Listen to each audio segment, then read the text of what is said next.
ನಾವು ಮಾತನಾಡುವ ವಿಷಯ ಯೇಸು ಕ್ರಿಸ್ತನು ದೇವರಾಗಿದ್ದಾನೆ. Price lord. ಯೇಸು ಕ್ರಿಸ್ತನ ದೈವತ್ವ ಅಂದರೆ ಬೈಬಲ್ ದೇವರ ವಾಕ್ಯದ ಆಧಾರದ ಮೇಲೆ ಅದರ ವಿವರಣೆಯನ್ನು ಕೊಡಲಿಕ್ಕೆ ನಮ್ಮ ಮಧ್ಯೆ ಇದ್ದಾರೆ ನಮ್ಮ ಸಭಾಪಾಲಕರಾದ ಪಾಸ್ಟರ್ ಓ ಡಿ ಜಾನ್ಸನ್ ಅವರಿಗೆ ನಾನು ಸ್ವಾಗತವನ್ನು ಬಯಸೋನಾಗಿದ್ದೇನೆ. Pastor praise lord. ನಾವು ದೇವರ ವಾಕ್ಯಕ್ಕೆ ಹೋಗುವ. ಮತ್ತಾಯನು ಬರೆದ ಸುವಾರ್ತೆ 28ರಲ್ಲಿ 18ನೇ ವಾಕ್ಯ, ಪರಲೋಕದಲ್ಲಿಯೂ ಭೂಲೋಕದಲ್ಲಿಯೂ ಎಲ್ಲ ಅಧಿಕಾರ ನನಗೆ ಕೊಡಲ್ಪಟ್ಟಿದೆ. Price lord. ದೇವರ ವಾಕ್ಯ ಹೇಳ್ತದೆ, ಪರಲೋಕದಲ್ಲಿಯೂ ಭೂಲೋಕದಲ್ಲಿಯೂ ಎಲ್ಲ ಅಧಿಕಾರ ನನಗೆ ಕೊಡಲ್ಪಟ್ಟಿದೆ. Price lord. ದೇವರ ನಾಮಕ್ಕೆ ಸ್ತೋತ್ರವಾಗಲಿ. ಅಧಿಕಾರ ನಾವು ಸಾಧಾರಣವಾಗಿ ನೋಡುವಾಗ ಆ ಭೂಲೋಕದಲ್ಲಿ ಮನುಷ್ಯನು ಅಧಿಕಾರ ನಡೆಸುವುದು ಸಹಜ. ಅಂದರೆ ಒಬ್ಬ ಮನುಷ್ಯನು ಯಾರೇ ಆಗಲಿ, ರಾಜನಾಗಿಯೂ ಮಂತ್ರಿಯಾಗಿಯೂ ಆ ವ್ಯಕ್ತಿ ಒಂದು 100 ವರ್ಷ ತನಕ ಅವನಿಗೆ ಅಧಿಕಾರ ನಡೆಸಲಿಕ್ಕೆ ಸಾಧ್ಯವಾಗ್ತದೆ.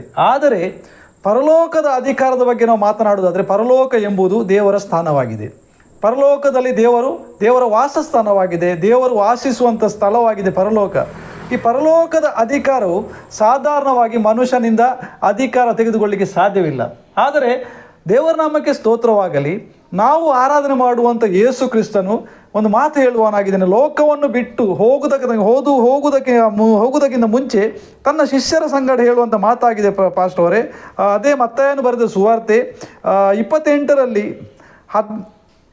18ನೇ ವಾಕ್ಯ, ಪರಲೋಕದಲ್ಲಿಯೂ ಭೂಲೋಕದಲ್ಲಿಯೂ ಎಲ್ಲ ಅಧಿಕಾರ ನನಗೆ ಕೊಡಲ್ಪಟ್ಟಿದೆ. ಮತ್ತು 20ನೇ ವಾಕ್ಯ, ನಾನು ಯುಗದ ಸಮಾಪ್ತಿಯವರೆಗೂ ಎಲ್ಲ ದಿವಸ ನಿಮ್ಮ ಸಂಗಡ ಇರುತ್ತೇನೆ. ಈ ಮಾತನ್ನು ಹೇಳಲಿಕ್ಕೆ ದೇವರಿಂದ ಮಾತ್ರ ಸಾಧ್ಯ.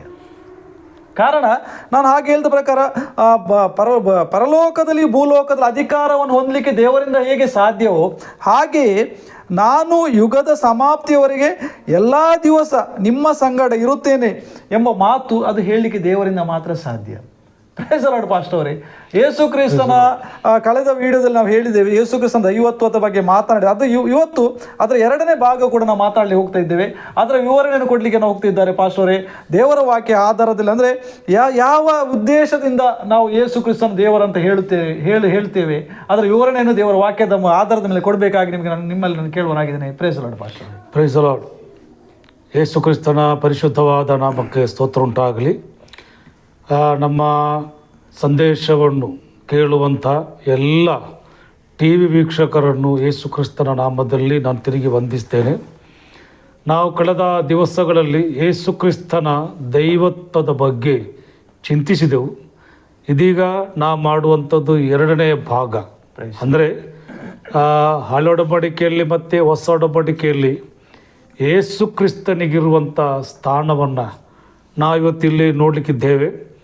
ನಾವು ದೇವರ ತ್ರಿಯೇಕತ್ವ ಎಂಬಂಥ ವಿಷಯ. ಅವಾಗ ಅದರಲ್ಲಿ ದೇವರು ಯೇಸು ಕ್ರಿಸ್ತನು ಯಾರಾಗಿದ್ದಾನೆ, ಪ್ರಿಯ